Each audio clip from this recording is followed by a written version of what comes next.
திமுக ஆட்சிக்கு 13 அமாவாசை தான் இருக்குன்னு என்று சொல்லி கேலண்டரை கிழிச்சுக்கிட்டு இருக்கிற போறோம்.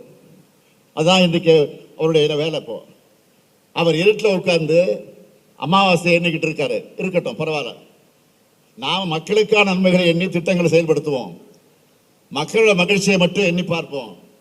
நேற்று நான் சிவகங்கை வந்ததிலிருந்து மக்கள் கொடுக்கக்கூடிய வரவேற்பை, அவர்கள் முகங்களில் தெரிகிற மகிழ்ச்சியை பார்க்கிறப்போ உதயசூரன் ஒளியில தொடர்ந்து தமிழ்நாட்டை திமுக தான் என்றும் ஆளும் என்று கூறி மக்களுக்காக என்றும் உழைப்போம் என்று சொல்லி நான் உங்களை மீண்டும் மீண்டும் கேட்டுக்கொள்ள விரும்புகிறேன்.